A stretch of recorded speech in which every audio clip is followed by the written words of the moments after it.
आज हमारा एक ऐसा ख्वाब पूरा होने जा रहा है जो मेरी बहुत बड़ी ख्वाहिश थी और मुझसे ज़्यादा नवाज शरीफ साहब की ख्वाहिश थी। ना सिर्फ पंजाब में बल्कि पूरे पाकिस्तान में ये किसी भी हुकूमत का पब्लिक सेक्टर का पहला कैंसर हॉस्पिटल है, जहाँ पे इंशाअल्लाह ताला किसी मरीज़ को इनकार नहीं होगा। लाहौर की इस ज़मीन पर आज एक नया ख्वाब तामीर हो रहा है।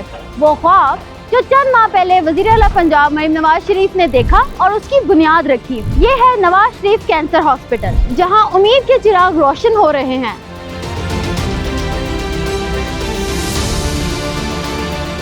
मैं इस वक्त उस तामीराती मुकाम पर मौजूद हूँ जहाँ सिर्फ चंद माह पहले खाली जमीन थी और आज 80% काम मुकम्मल हो चुका है। ये सिर्फ ईंट और सीमेंट की इमारत नहीं बल्कि उन मरीजों के लिए जिंदगी का नया सहारा है जो कैंसर जैसी जानलेवा बीमारी से लड़ रहे हैं। ये हॉस्पिटल टोटल 915 बेड्स पर मुश्तमिल होगा जो 2 फेजेज में मुकम्मल होगा। पहले फेज में 615 बेड जिसमें emergency, doctors room, operation theatres, OPDs, blood bank, ECG, MRI rooms, waiting halls वगैरह शामिल होंगे।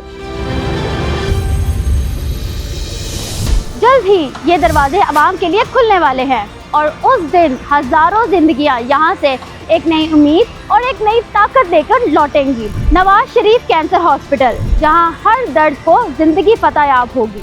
लाखों जिंदगियों का दिया है जो अल्लाह ताला के फजल व करम से हम जलाने जा रहे हैं।